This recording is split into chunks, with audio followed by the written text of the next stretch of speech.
En esta presentación hablaremos de derivadas de funciones de variable compleja. En esta presentación hablaremos sobre las derivadas, las fórmulas de derivación, daremos algunos ejemplos de derivadas parciales, hablaremos de las ecuaciones de Cauchy-Riemann, tanto en su forma rectangular como en su forma polar, y de las funciones analíticas. La derivada de una función de variable compleja pues es la generalización de aquella fórmula que estudiamos en el curso de cálculo. Aquí pues nosotros vamos a considerar una función f de z cuyo dominio de definición contiene un entorno del punto z0. Tenemos aquí nuestro punto z0 y pues tenemos un entorno, un conjunto de puntos alrededor de este. La derivada de la función f en el punto z0 pues se escribe de la siguiente forma, que por supuesto es análogo a lo estudiado en el curso de cálculo. Tenemos que el límite cuando z se aproxima al punto z0 pues de la función evaluada en algún punto z menos la función evaluada en el punto z sub 0 dividido entre la diferencia entre z y z sub 0, pues sería la derivada. Si nosotros queremos, podemos expresar esta fórmula en términos de la nueva variable delta z igual a z menos z sub 0 y podemos reescribir la derivada en el punto z sub 0 como el límite cuando delta z tiende a 0 de f de z sub 0 más delta z menos f de z sub 0 sobre delta z. Como un ejemplo, consideremos la derivada de la función f de z igual a z cuadrada.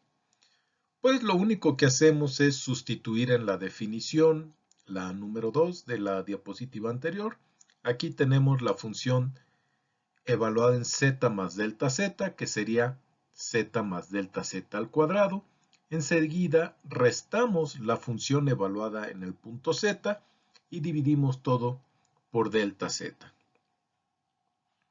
Entonces, pues aquí tenemos un binomio al cuadrado que nos va a dar el cuadrado del primero más el doble producto del primero por el segundo más el cuadrado del segundo y enseguida reescribimos menos z cuadrado. Claramente se nos van a cancelar las z cuadradas y también podemos cancelar al dividir delta z con delta z y el cuadrado también lo podemos cancelar. Así nos quedaría esta expresión y tomando el límite cuando delta z tiende a 0, pues nos queda 2z, que es justo lo que nosotros esperaríamos si tuviéramos una variable real. Es decir, cuando derivábamos x cuadrada, pues obteníamos 2x. Y bueno, pues esta es la situación, debido a que la estructura de la derivada es la misma que para las funciones de una variable real, pues nosotros vamos a tener fórmulas de derivación similares a las que encontrábamos en el curso de cálculo de una variable real. Pues como mencionamos, estas fórmulas de derivación, pues vamos a tener que la derivada de una constante es 0, la derivada de z con respecto de z va a ser 1. La derivada de una constante por una función f de z, pues nosotros tenemos que la constante sale fuera de la derivada y solo derivamos la función f de z. La derivada de z a la potencia n, pues va a ser igual a n por z a la n menos 1. La derivada de una suma de funciones pues va a ser la suma de las derivadas, como podemos ver aquí. Continuando con las fórmulas de derivación, pues tenemos aquí la derivada de un cociente que análogamente con una variable real pues vemos que es la derivada del numerador por el denominador menos la derivada del denominador por el numerador dividido todo por el denominador al cuadrado. Enseguida tenemos la regla de la cadena para funciones compuestas. Si tenemos pues la composición de una función f con una función u, pues la derivada va a ser la derivada de la función f con respecto de u por la derivada del u con respecto de z. Para, pues como un ejemplo de aplicación de las fórmulas de derivación, consideremos la derivada de 3z cuadrada más i a la quinta. Esta claramente es una función compuesta. Vamos a llamar u a 3z cuadrada más i y entonces la función f pues pasa a ser u a la quinta. Entonces, pues al derivar 3z cuadrada más i a la quinta, pues es lo mismo que la derivada de u a la quinta.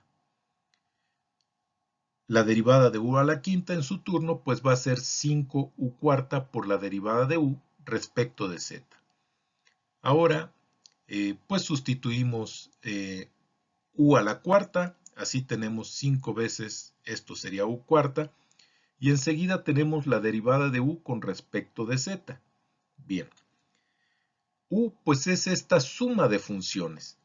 Y recordemos que la derivada de una suma pues es la suma de las derivadas. La derivada de i por ser una constante es 0. La derivada de 3z cuadrada, pues 3 sale fuera de la derivada, derivamos z cuadrada, nos daría 2z por el 3, nos quedaría 6z, que es lo que hemos sustituido aquí. Finalmente, pues solo reacomodamos términos, multiplicamos el 5 por el 6, nos va a dar 30, reescribimos z y reescribimos este paréntesis a la cuarta por acá. Y pues con eso finalizamos nuestro ejemplo donde hemos aplicado las fórmulas de derivación anteriores. Bien. Ahora, pues vamos a ver algunos ejemplos de derivadas parciales, puesto que las vamos a necesitar un poco más adelante y pues no queremos verla con toda la formalidad, ya que ellas serán estudiadas en el curso de cálculo de varias variables o en algún curso de cálculo vectorial. Tenemos la función de x, y y z, es una función real que depende de tres variables reales que son x, y y z. Aquí no estamos hablando de números complejos en lo absoluto. Entonces, pues esta función es la suma de cuatro funciones. 2x cuadrada más y por z más exponencial de 2x z cuadrada más 5. Bueno, entonces, ¿qué es lo importante que debemos saber con respecto a la derivada parcial? Que cuando derivamos con respecto a una variable, digamos x, las otras variables y y z se comportan como una constante. Así, la derivada de 2x cuadrada nos va a dar 4x.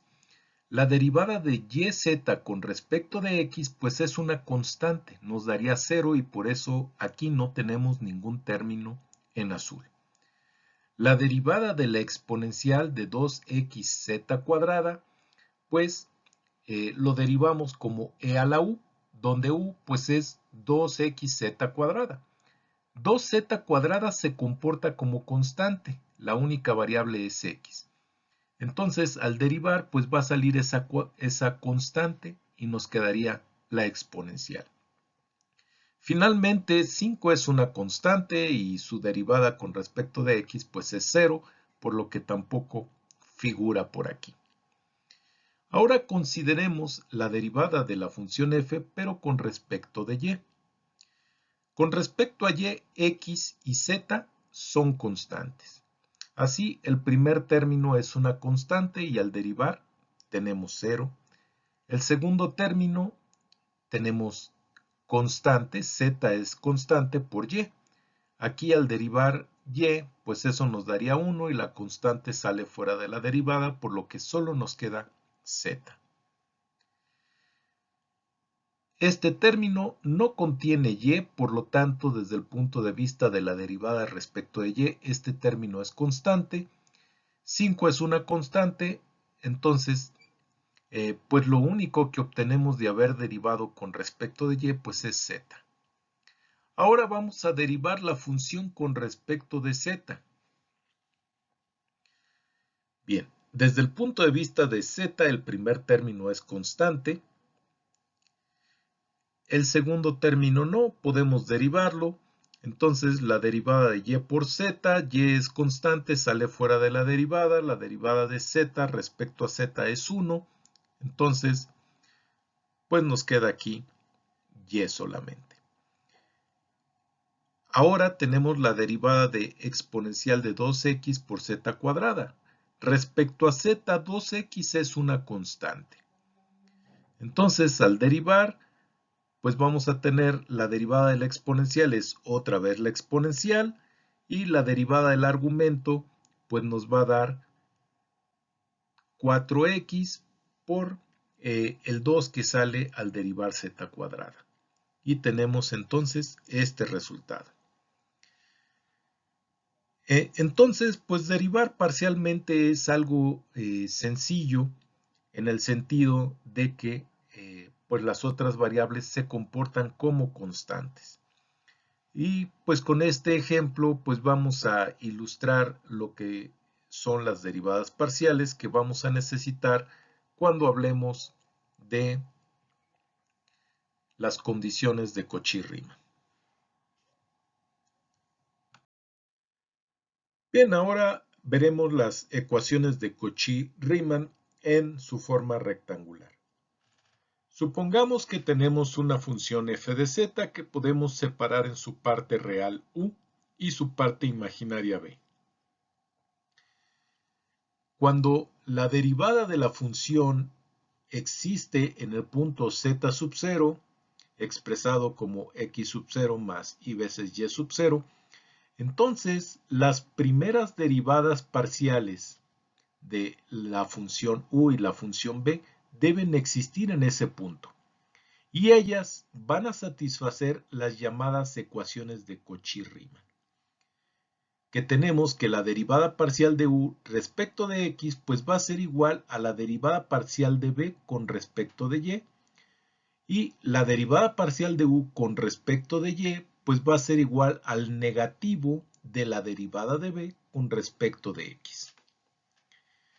Además, la derivada de la función f de z se puede expresar como la suma de la derivada de u con respecto de x más y veces la derivada de b con respecto de x. Por ejemplo, hay fórmulas análogas utilizando derivadas parciales con respecto a y. Como un ejemplo de aplicación de las ecuaciones de Cauchy-Riemann, consideremos la función f de z igual a z cuadrada. Esto, por supuesto, pues es x más y veces y al cuadrado. Entonces, podemos nosotros, elevando al cuadrado x más y, obtener x cuadrada menos y cuadrada más 2xy por y. Y bueno, pues esto sería la función u y esto sería la función b. ¿Sí? Como podemos ver aquí. Ahora podemos nosotros verificar las ecuaciones de Cauchy-Riemann. Si derivo u con respecto de x parcialmente, pues voy a obtener 2x y la derivada de y cuadrada es 0. Así obtengo 2x.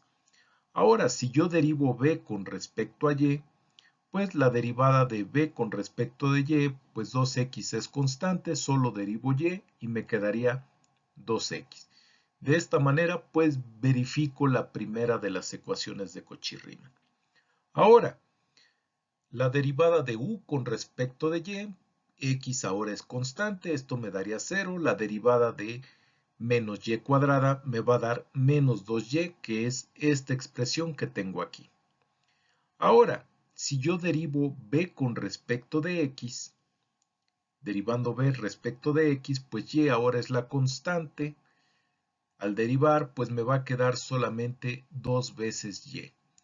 Y debido al signo negativo de la fórmula en las ecuaciones de Cauchy-Riemann, pues obtenemos menos 2y, con lo que verificamos que se cumplen el otro par de, la otra ecuación de Cauchy-Riemann. Ahora, pues vamos a calcular la derivada de f de z. Simplemente sustituimos la derivada de u con respecto de x, evaluada en el punto x0, y sub 0. Pues eso, tenemos aquí la derivada de u respecto de x, pues nos da 2x, sería entonces 2x sub 0. La derivada de b con respecto de x, pues recordemos, la derivada de b con respecto de x es 2 veces y. Así tenemos 2 veces y sub 0. Podemos factorizar el 2 y pues observemos que lo que está aquí adentro es x sub 0 más y sub 0. Es decir, nos queda 2 veces z sub 0, como cabría esperar.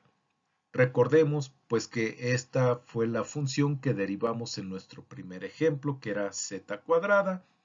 Vimos que la derivada de z cuadrada es 2z, así que, pues como cabe esperar, aquí también tenemos 2 veces z, y como está evaluado en el punto z sub 0, pues 2z sub 0. Como otro ejemplo de aplicación de las ecuaciones de Cauchy-Riemann, consideremos la función f de z igual a e a la z. Podemos nosotros expresar esto como exponencial de x más y. Y recordemos que cuando hay una suma en el argumento del exponencial, pues podemos separar eso como un producto, es decir, como el producto e a la x por e a la y.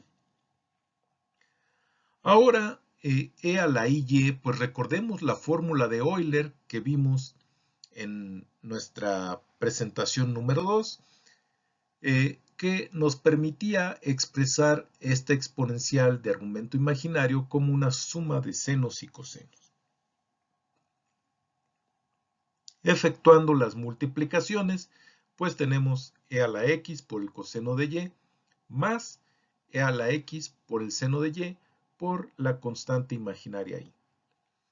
Entonces, pues ya reconocemos inmediatamente la parte real y la parte imaginaria. Así ya tenemos u y b. Entonces verificamos pues que la derivada de u con respecto de x pues es e a la x por coseno y. Solo derivamos la exponencial. Desde el punto de vista de la derivada parcial respecto de x, coseno de y es constante, no le hacemos caso, solo derivamos la exponencial. Ahora, la derivada de b con respecto de y, aquí la exponencial es la constante porque depende de x, solo derivamos seno de y, que nos daría coseno de y, y verificamos de esta manera la primera ecuación de Cauchy-Riemann. Ahora consideremos la derivada de u con respecto de y. Como estamos derivando parcialmente con respecto a y, esto es constante, la derivada del coseno es menos el seno, entonces tenemos menos e a la x seno de y.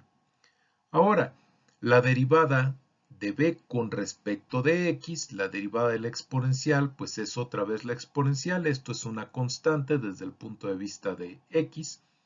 Así tenemos, con este signo menos e a la x seno y, con lo que verificamos la segunda ecuación de Cauchy-Riemann. Y bueno, como habíamos visto, podemos expresar la derivada de f con respecto a z, pues simplemente sustituyendo las derivadas parciales de u con respecto de x y de b con respecto de x. Entonces, la derivada de u con respecto de x, aquí la tenemos calculada. Tenemos e a la x sub 0 coseno de y sub 0. Y ahora la derivada de b con respecto de x es e a la x por el seno de y. Aquí lo tenemos entonces escrito. Podemos factorizar exponencial. Lo que nos queda aquí utilizando la fórmula de Euler, pues no es otra cosa más que exponencial de i por y sub 0. Y ahora recordemos que cuando dos exponenciales se multiplican, sus argumentos se suman, que es lo que tenemos aquí. Pero esta suma es precisamente z sub 0, entonces tenemos e a la z sub 0. Como cabe esperar, la derivada de la exponencial pues tiene que ser la exponencial. Y en este caso, recordemos, estamos evaluando en el punto z sub 0. Bien, pues con eso finalizamos nuestro ejemplo. Las ecuaciones de Cauchy-Riemann también nos permiten trabajar con funciones expresadas en términos de la forma polar. Es decir, cuando z se expresa en términos del módulo r y el argumento θ.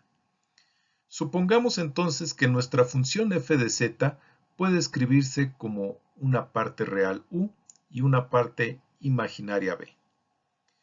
Si la derivada de f existe en el punto z sub 0, entonces las primeras derivadas parciales de u y b deben existir en ese punto y además satisfacer las ecuaciones de Cauchy-Riemann, ahora escritas en términos de las variables r y θ. Bien, una vez que hemos calculado estas derivadas parciales, verificado las ecuaciones de Cauchy-Riemann, si nosotros así lo deseamos, pues podemos escribir la derivada de la función f simplemente sustituyendo en esta expresión la derivada parcial con respecto a r, la derivada de u respecto a r, perdón, más y veces la derivada parcial de b con respecto de r. Y en este caso, pues estamos evaluando en el punto r sub 0, θ sub 0. Como un ejemplo de aplicación de las ecuaciones de Cauchy-Riemann en la forma polar, pues consideremos la función f de z igual a 1 entre z. En forma polar, recordemos z pues es r por e a la i θ. Haciendo un poco de álgebra, podemos pasar la exponencial al numerador. En este caso, pues hay un cambio de signo en el argumento. Recuerden las leyes de los exponentes. Y ahora, pues empleando la fórmula de Euler, podemos descomponer la exponencial en una suma de coseno de θ menos i veces seno de θ. Bien.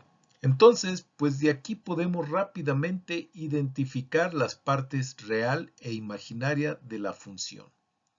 Tenemos que u pues va a ser coseno de θ dividido por r y b va a ser seno de θ con signo menos dividido por r.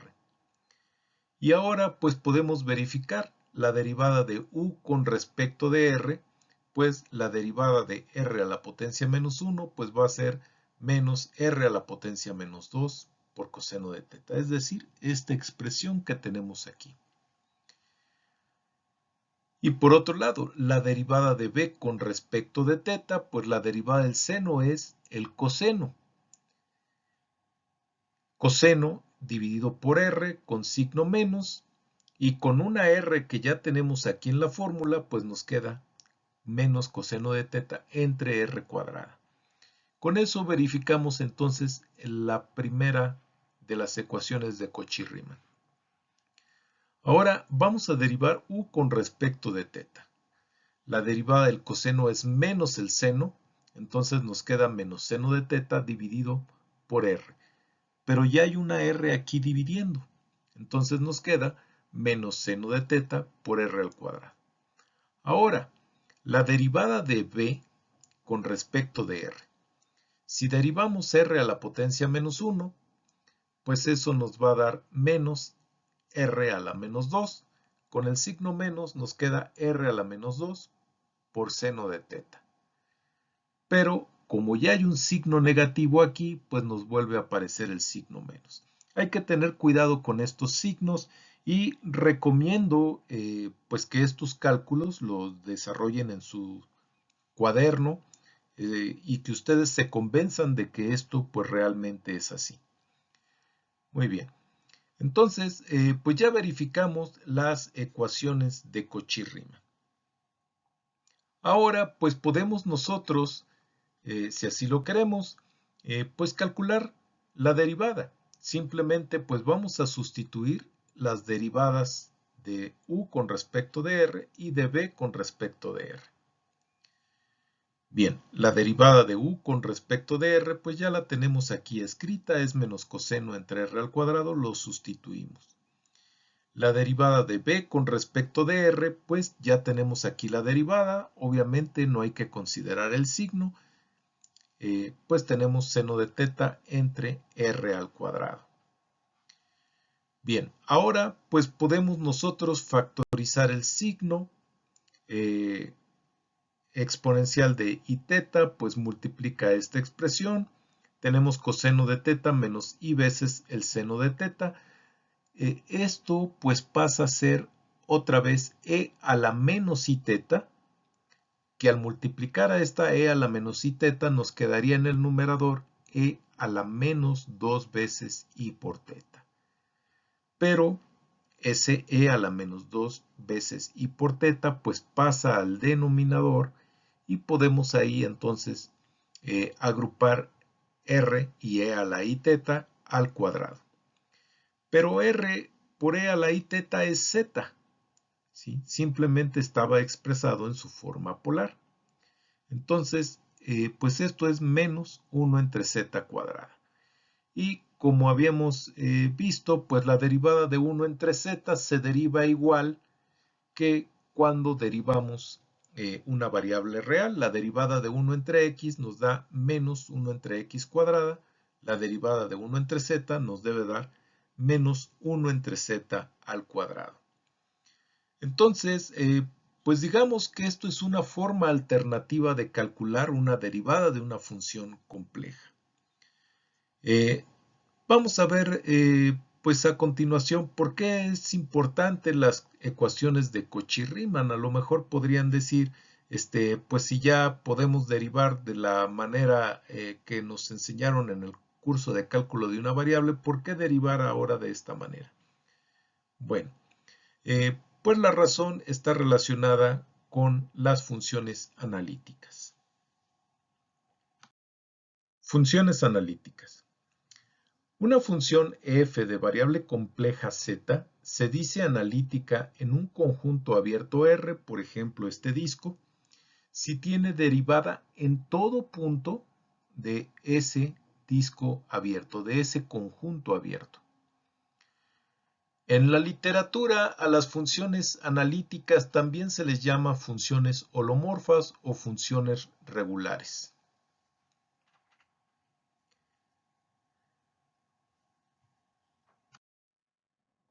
Bueno, ¿qué propiedades tienen las funciones analíticas? Bueno, si tenemos dos funciones f y g analíticas en algún dominio D, pues nosotros vamos a tener que la suma de esas funciones es analítica, el producto de esas funciones también es analítico, el cociente de esas funciones es analítico siempre y cuando la función g sea distinto de 0 en ese dominio. Finalmente, la composición de las funciones f y g será analítica también en ese dominio D.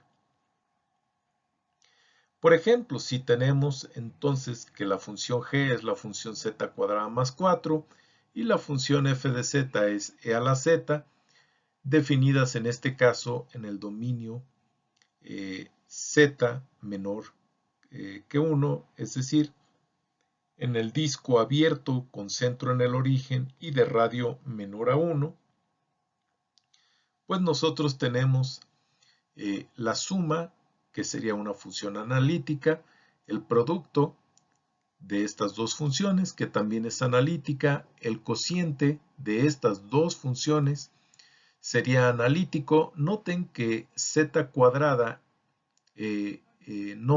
z cuadrada más 4 nunca se hace 0, porque el número 2i no está en este disco. Y pues la composición de estas dos funciones sería e a la z cuadrada más 4.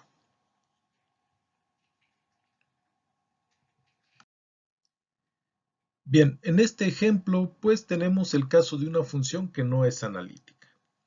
Nos piden a nosotros que demostremos que la función f de z igual a xy más y veces y no es analítica en ningún punto del plano complejo. Bueno, pues rápidamente tenemos la parte real, u es x por y, y la parte imaginaria b es y. Entonces, la derivada de u con respecto de x es y, la derivada de b, que es y con respecto de y, es 1. Podemos notar pues que no son iguales, por lo tanto no se cumple la primera de las ecuaciones de Cauchy-Riemann. Ahora, la derivada de u con respecto de y es x y la derivada de b con respecto de x pues es 0 porque desde el punto de vista de x, y es una constante. Pues nuevamente vemos que no se cumplen las condiciones, la segunda ecuación de Cauchy-Riemann, puesto que x no es igual a 0. Y bueno, pues de esta manera verificamos que la función no es analítica. Las condiciones de Cauchy-Riemann entonces nos permiten verificar si una función es analítica. Son una especie de herramienta de diagnóstico. Entonces, pues no cualquier función de z escrita aquí con, pues aquí cualquier función de xy y acá otra función cualquiera de xy, pues no necesariamente va a ser analítica. Y recordemos, pues el que una función sea analítica significa que es derivable en todo punto de un cierto dominio. Decimos que esa función es analítica en ese dominio. Podría no ser analítica afuera del dominio, pero pues siempre nos vamos a restringir a hablar de ese cierto dominio. Finalmente, las lecturas recomendadas para nuestro curso pues es Matemáticas Avanzadas para Ingeniería de Peter O'Neill o los libros de Murray Spiegel, Seymour Lipschutz y John Schiller, Variable Compleja, que está disponible en la Biblioteca Digital de la Universidad de Guadalajara, o bien el libro Matemáticas Avanzadas para Ingeniería de Seal, Wright y Cullen, también disponible en la Biblioteca Digital. Bien, pues agradezco la atención a esta presentación y pues nos vemos en la próxima clase.